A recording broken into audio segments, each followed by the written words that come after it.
আসসালামু আলাইকুম। আমরা আজকের এই ভিডিওটিতে এসএসসি ফিজিক্সের সেকেন্ড চ্যাপ্টার গতি এর দিনাজপুর বোর্ড 2023-এ আসা একটা সৃজনশীল সলভ করব। দেখো, উদ্দীপকে বলা হচ্ছে যে একটি ফুটবলে আঘাত করার পর ফুটবলটি মাঠে সুষম মন্দনে গড়িয়ে 90 মিটার অতিক্রম করার পর থেমে যায়। আচ্ছা, এবং গোলরক্ষক বলটিকে ধরে ফেলে। আঘাতের সময় বলটির বেগ ছিল 108 কিলোমিটার পার আওয়ার। আঘাতের সময় যে বেগটা ছিল এটা ছিল হচ্ছে আদিবেগ। এটা ছিল কি বলো? আদিবেগ ছিল। কার আদিবেগ? বলের আদিবেগ। ঠিক আছে। গ নম্বর কোয়েশ্চেন হচ্ছে যে গোলরক্ষক কত সময় পর বলটিকে ধরতে পারবে? গোলরক্ষক কত সময় পর বলটিকে ধরতে পারবে? আচ্ছা, এখন বলছে এখানে কি, খেয়াল করো, 90 মিটার অতিক্রম করার পর বলটা থেমে গেল এবং গোলরক্ষক বলটিকে ধরে ফেলে। তার মানে বলটাকে আঘাত করা হয়েছিল 108 কিলোমিটার পার আওয়ার বেগে। তার মানে বলটার আদিবেগ 108 কিলোমিটার পার আওয়ার এবং বলটা সুষম মন্দনে গড়িয়ে 90 মিটার পথ অতিক্রম করার পর থেমে গেছে। ঠিক আছে, থেমে গেছে। থেমে যাওয়ার পর গোলরক্ষক বলটিকে ধরে ফেলছে। তার মানে জাস্ট কি করতে হবে? সময়টা বের করতে হবে এখানে, যে এই 108 কিলোমিটার পার আওয়ার বেগের মানে আদিবেগের একটা বল যে মন্দনে 90 মিটার অতিক্রম করার পর থেমে গেল, এই থেমে যাওয়া এবং 108 কিলোমিটার পার আওয়ার এর মধ্যবর্তী যে সময়টা, এটা নির্ণয় করতে বলছে। দেখো গ নম্বর। আচ্ছা, এখন কোন সূত্র দিয়ে আমরা বের করব? কি বের করব বলো তো? সময় বের করব, তাই না? তাহলে কোন সূত্র ইউজ করব বলো? আমরা প্রথমে ত্বরণটা বের করে নিই। আমরা জানি যে ভি স্কোয়ার সমান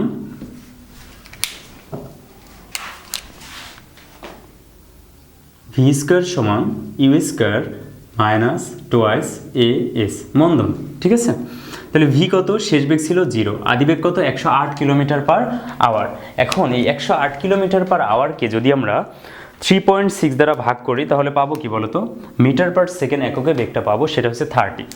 ঠিক আছে, তাহলে আদিবেগ কত ছিল? 30 মিটার পার সেকেন্ড, তার উপর স্কোয়ার মাইনাস 2 ইন্টু এ, এর মানটা আমরা বের করব। এবং এস কত? এস এর মান হচ্ছে 90 মিটার, কারণ 90 মিটার অতিক্রম করার পর থেমে গিয়েছিল। ঠিক আছে, যেহেতু আমরা এর মান বের করতেছি, এখানে পজিটিভ দিলেও কোনো সমস্যা নেই, এর মানটা নেগেটিভে আসবে। ঠিক আছে, দেখো তাহলে এই মানটা এই পাশে নিয়ে আসো, অথবা এইটাকে এই পাশে নিয়ে আসো। 90 দুগুণে 180 এ, 180 এ, এবার সে ছিল পজিটিভ, এবার শেষে কি হলো? Negative.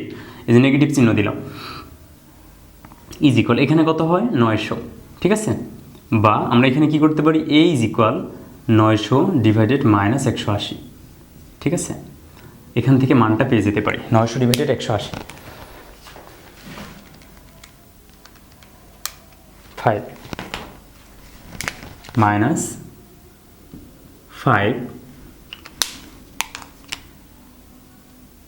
5 metre per second square. ঠিক আছে, এটা হচ্ছে অ্যান্সার। সরি, এটা অ্যান্সার না। কি বের করলাম আমরা বলো তো? মন্দন বের করলাম, তাই না? যে আসলে এই বলটার মন্দন কত ছিল সেটা বের করে ফেললাম। এখন কি বের করব? সময় বের করব। কি বের করব বলো? সময়। তাহলে সময় বের করার জন্য আমরা কোন সূত্র ইউজ করব?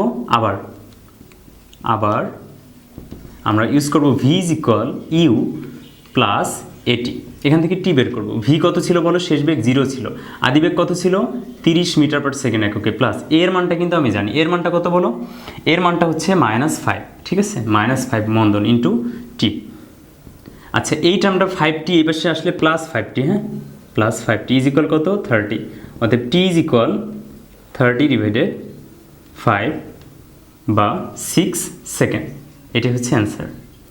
অর্থাৎ এই যে বলটা 108 কিলোমিটার পার আওয়ার থেকে যখন থেমে গেছে, অর্থাৎ টোটাল 90 মিটার পথ অতিক্রম করছে, এই সময় যে সময়টা লাগছে সেই সময়ে হচ্ছে 6 সেকেন্ড। আর বলটা থেমে যাওয়ার পর গোলরক্ষক এই বলটাকে ধরছে, তাহলে কত সময় পর?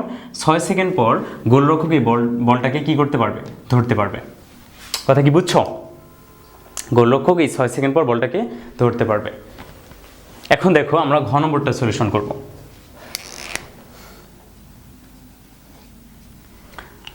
খ নম্বর বলছে, দেখো বলটি একই বেগে যদি উপরের দিকে নিক্ষেপ করা হলো, বলটিকে একই বেগে যদি উপরের দিকে নিক্ষেপ করা হয় তাহলে উপরের দিকে একই দূরত্ব ওঠা সম্ভব হতো কি না? আচ্ছা, এখন বলটাকে আমি প্রথমে আনুভূমিক বরাবর নিক্ষেপ করছি 108 কিলোমিটার পার আওয়ার বেগে আনুভূমিক বরাবর। তো এটা কত মিটার পথ পাড়ি দিছে? 90 মিটার পথ পাড়ি দিছে। এখন তুমি এই 108 কিলোমিটার পার আওয়ার বেগে একে কি করবা? উপরের দিকে নিক্ষেপ করবা। আচ্ছা, দেখো উপরের দিকে যদি নিক্ষেপ করো তাহলে সর্বোচ্চ কত উচ্চতায় উঠবে খেয়াল করো, বলছে কি উপরের দিকে একই দূরত্ব ওঠা সম্ভব হবে কিনা, মানে তুমি যখন নিক্ষেপ করবা তখন এই 90 মিটার উঠবে কিনা সেটা জিজ্ঞেস করছে। তাহলে আমরা এখন দেখি সে কত মিটার উপরে উঠতে পারবে।